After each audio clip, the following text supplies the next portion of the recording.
Espaço Vitalitar, ele foi concebido como uma ideia que nasce tentando absorver uma demanda, que é uma demanda populacional, principalmente das pessoas de mais idade, tanto adultos quanto idosos, em relação a dois aspectos fundamentais na existência humana. Um é o acolhimento das suas dores, dos seus conflitos, das suas dificuldades, por uma via de acesso, outra que não fosse aquela tradicional, né, de psicoterapia, etc.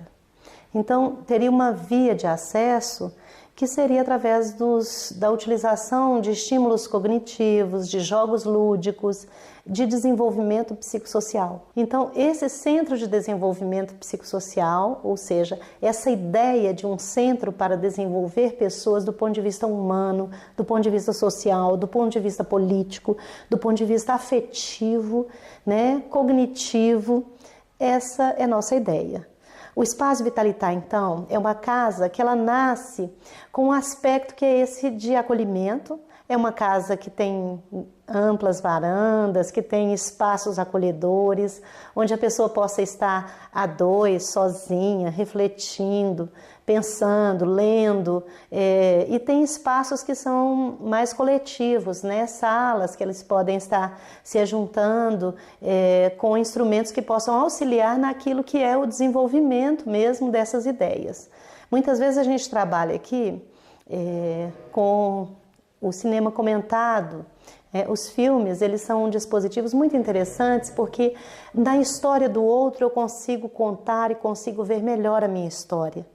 Muitas vezes é no espaço de uma experiência que eu consigo me identificar com a experiência alheia, que eu consigo ver que a minha dor não é única e que eu consigo perceber que existem saídas sim, né? E que essas saídas podem ser interessantes, por mais que a gente esteja num momento emaranhado, num momento onde você não consiga divisar possibilidades. Então, esses insights, eles brotam na medida em que a pessoa consegue ver o outro dar um pulo, ver o outro dar um salto. E, além disso, o Espaço Vitalitar também conta com uma equipe técnica, que é uma equipe variada. Então, a gente pensa que do ponto de vista de espaço, nós estamos contando com pessoas que estejam realmente interessadas em cuidar, interessadas em estar com o outro, interessadas em saber a história do outro, né? Para que haja essa dedicação. Não adianta a gente colocar um lugar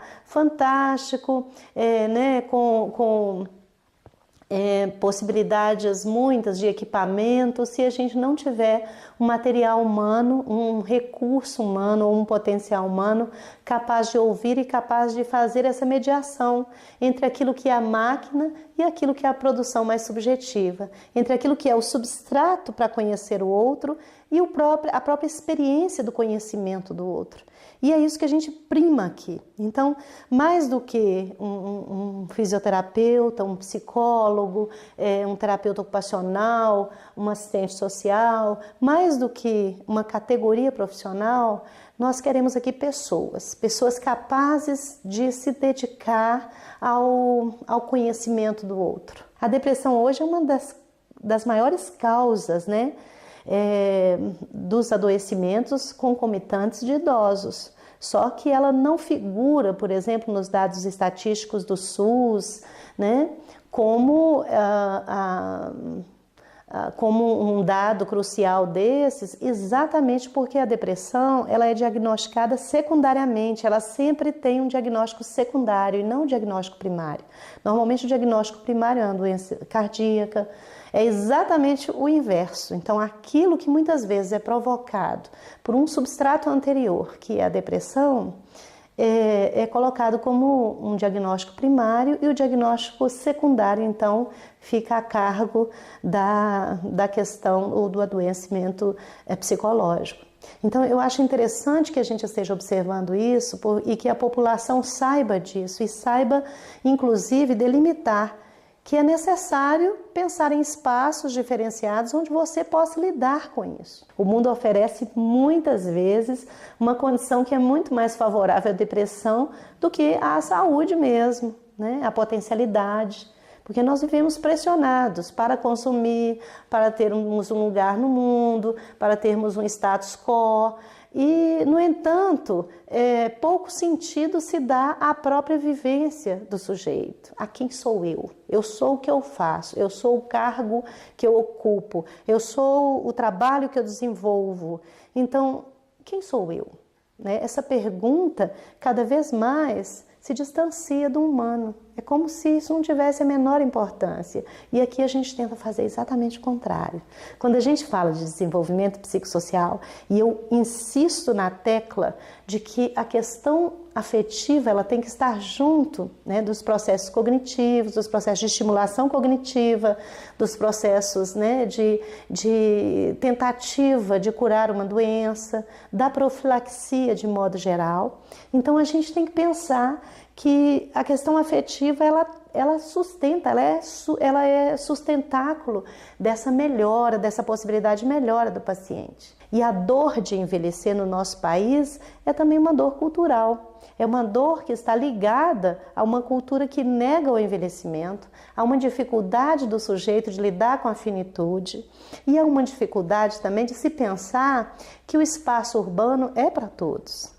Que a diversidade é necessária, ela é constituinte da vida humana, da espécie humana, e nós produzimos muito melhor quando nós adotamos a diversidade como essa condição constituinte dos sujeitos.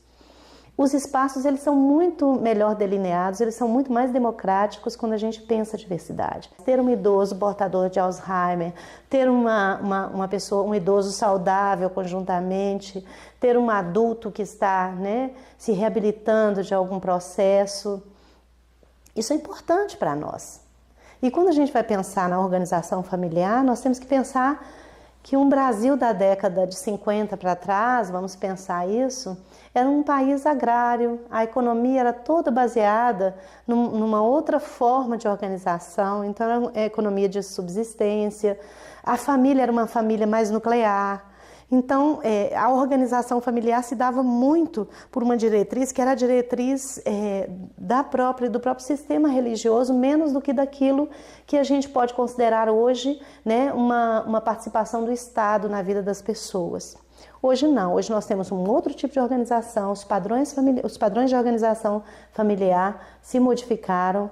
Hoje nós temos famílias pequenas, idosos muitas vezes desamparados, sozinhos, e quem cuida das pessoas de mais idade, eu não digo nem só do idoso, mesmo o adulto de mais idade, se ele é acometido por algum tipo de moléstia, dificilmente você vai ter uma família que está pronta e equipada para cuidar dele.